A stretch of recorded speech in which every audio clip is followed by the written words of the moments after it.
But I don't have a Chadda ना मेरे नाम के बाद. So Chadda can become Chaddi, Shiny के बाद. नमस्कार, मैं संजय पांडे और आप देख रहे हैं समाज की। मैं चड्ढा नहीं हूँ जो चड्ढी बन जाऊंगी।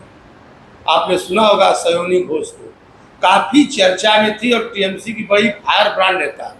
अगर आप देखेंगे उनके संसद के भाषण तो एक से एक उनके भाषण वायरल हैं। तो चाय वाला और गाय वाला, विकास की मौसी रास्ते से भटक गई 10 साल में, समय गेले साधन होवे नहीं, तमाम ऐसी बातें। और प्रधान चाय से शुरू हुई थी सरकार और गाय पे अटक गई और विकास की मौसी 10 साल में रास्ते में भटक गई। ये वो बड़ा बलवान। बंगाली में हम एक बात बोलते हैं कि समय गेले साधन होवे ना। इसका मतलब यही है कि अगर समय चला गया तो साधना नहीं होगी, अगर भक्त रूठ गए तो आराधना नहीं होगी। और 3 से 303 से 240 के आंकड़े बोलते हैं कि इस बार जो आप चले गए तो दोबारा लौटने की संभावना नहीं होगी। प्रधानमंत्री से लेकर के और गृह मंत्री तक पूरी सरकार को बड़े जबरदस्त तरीके से घेर रही थी। सरकार ने उनसे पूछा था तो उन्होंने कहा था कि मैं चड्ढा नहीं हूं जो चड्ढी बन जाऊं। अब देखिए, पत्रकार लोग पूछ रहे हैं दौड़ा दौड़ा करके आपने कहा था तो क्या कह रही है? पता चलेगा आप लोगों को, क्या कुछ होगा, आप लोगों को पता चलेगा। आप तो हमेशा साथ रहने की बात कर रही थी मैम। आप तो हमेशा साथ रहने की बात कर रही थी। देखिए, मैं आपको जवाब नहीं दूंगी। मैं जवाब सिर्फ अपने क्षेत्र के लोगों को। लोग आपकी बात सुन रहे हैं, सयोनी की ये आवाज आपके लोगों तक पहुंच रही है, क्या कुछ आप बताएंगे? आवाज आगे भी पहुंची। चड्ढा नहीं हूँ चड्डी बन जाऊँ, ऐसी बात आप तंज कर रही थी, ऐसी बातें क्यों कर रही थी? वो भी देखिएगा। और दरअसल हमारे देश की राजनीति अजब अजब खेल खिला रही है। आप देखेंगे कुछ लोग कुछ दिन पहले क्या है, कुछ दिन पहले की उनकी जो बातें वो क्या है, कुछ दिन के बाद क्या हो जा रहा है, ये सारी बातें बदलती जा रही हैं। काफ़ी लोग परेशान हैं। अब लोग चड्ढा को भी ढूंढ रहे हैं। आप देखे होंगे कि चड्ढा ने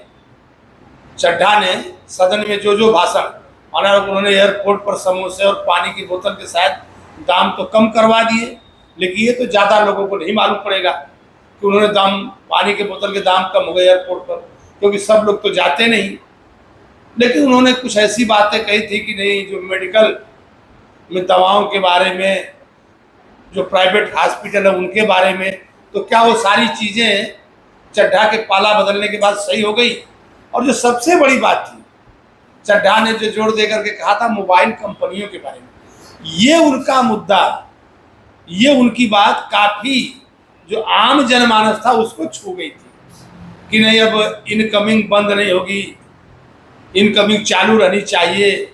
आप इनकमिंग क्यों बंद कर देते हैं? आप सादा काल है तो आप सादे मोबाइल के लिए इतना महंगा क्यों कर रहे हैं? तमाम ऐसी बातें थी चड्ढा की। आज लोग चड्ढा को ढूंढ रहे हैं, कहाँ गायब हो गए चड्ढा साहब। और अब देख लीजिए जो चड्ढी है उनका भी क्या हाल होता है। वो भी, उन्होंने भी पाला बदल लिया और 20 सांसदों ने टीएमसी से अलग होकर के एक कोई नई छोटी सी पार्टी थी उसमें विलय करने का फैसला किया। और ये तो कानूनी दाव पेच है, जो जानकार हैं वही इसको बराबर समझेंगे। वहाँ कपिल सिब्बल साहब बड़े परेशान है, ऐसा हो नहीं सकता, महाराष्ट्र में ऐसा हुआ था तो क्या हुआ, कभी विधानसभा अध्यक्ष पर आरोप लगे तो कभी लोकसभा अध्यक्ष पर आरोप लगेंगे, लेकिन जिसके हाथ में विधानसभा का अध्यक्ष हो या लोकसभा का अध्यक्ष, जिसके हाथ में सारी गेम उसके हाथ में। ये हमारे देश का कानून कहता है, ये हमारे देश का संविधान कहता है। और यहाँ पर कुछ चीज़ तो ऐसे तारीख पे तारीख डाल करके पूरी कर ली जाएगी और 5 साल कब गायब हो जाएंगे मालूम भी नहीं पड़ेगा। लेकिन बात मैं कर रहा था सयोनी घोष की, उनके भाषणों की। और आप देखेंगे जिस तरह से उन्होंने प्रचार किया था, और सयोनी घोष कहीं ना कहीं बीजेपी की जीत में उनका बड़ा हाथ था। मैं ऐसा नहीं कहूँगा कि उनकी प्लानिंग पहले से थी, मिलकर के उन्होंने ऐसा किया, लेकिन उनके जो भाषण थे वो कहीं ना कहीं जो भाजपा का ध्रुवीकरण वाला कार्ड था उसको मजबूत किया।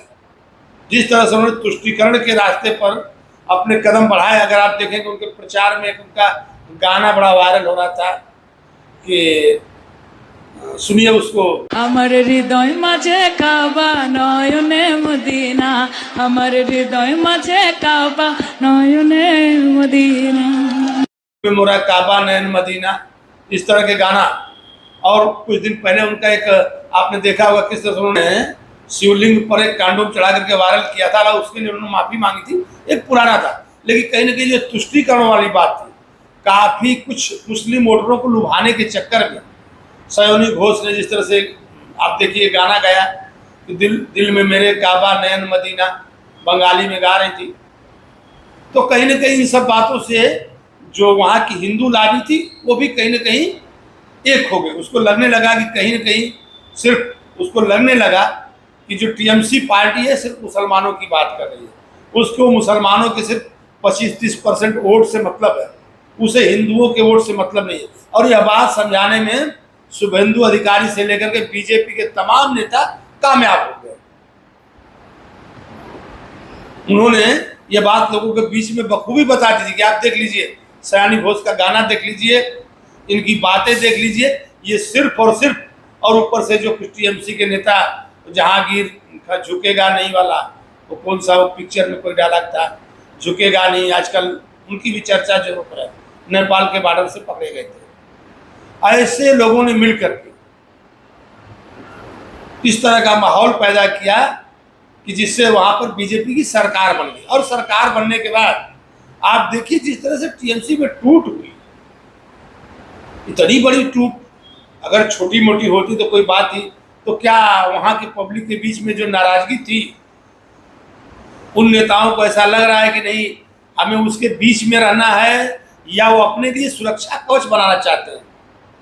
एनडीए के नाम पर वो एक सुरक्षा कवच चाहते हैं, और जरूर बीजेपी इनको सीधे अपने में तो शामिल नहीं करेगी। कहीं ना कहीं बीजेपी के पास भी ये डर है, बीजेपी को यह डर है कि हो सकता है कि उनके जो नेता हैं इनके आने के साथ वो भी कुछ नाराज हो जाए कि हमारा क्या होगा। तो बीजेपी शायद इनको 3-4 साल तक लटका के रखेगी, एक अलग पार्टी बनवा दे, अलग गुट बनवा दे, या असली टीएमसी की डिमांड करवा दे, और एक तरफ तो विपक्ष का रोल निभाए और दूसरी तरफ फिर एनडीए को जरूरत पड़ने पे जगह जगह सहयोग करे।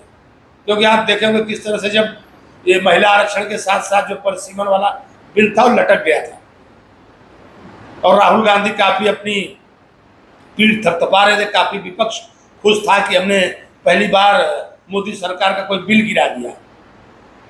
तो क्या उसको पूरा करने के लिए बीजेपी पूरे इंतजाम में है? और ये बात जैसे अभी यहाँ पर पश्चिम बंगाल में देखने को मिली है, इसकी सुगबुगाहट महाराष्ट्र में भी चल रही है।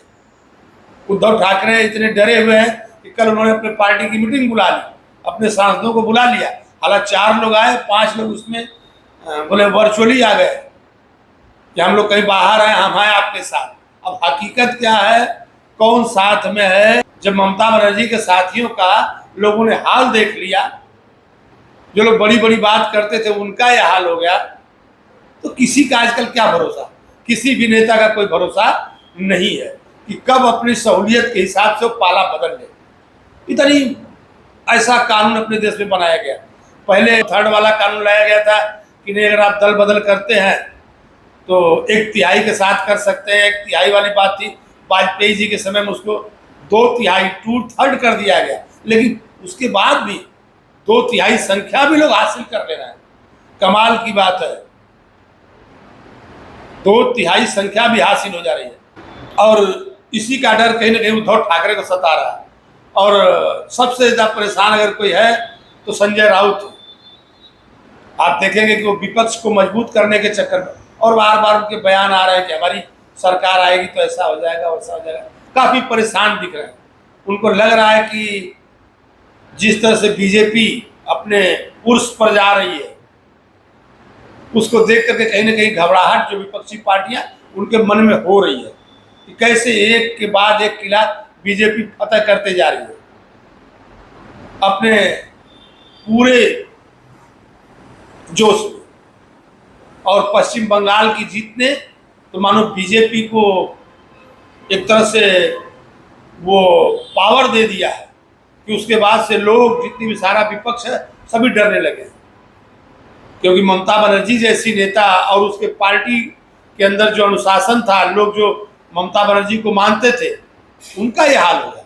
और उसमें आप देखेंगे सिर्फ और सिर्फ शत्रुघ्न सिन्हा का भी नाम आ रहा था, लेकिन उन्होंने कहा, शत्रुघ्न सिन्हा ने बयान दिया कि हमारे बुरे वक्त में ममता जी ने हमारा साथ दिया था, तो हम उनके बुरे वक्त में उनका साथ नहीं छोड़ सकते। कीर्ति आजाद जैसे कुछ एक नेता उनके साथ खड़े हैं, जो पर प्रांतीय नेता, बाकी उनके यहाँ के नेता काफी उनका साथ छोड़ करके चल दिए। और अब देखिए चड्ढा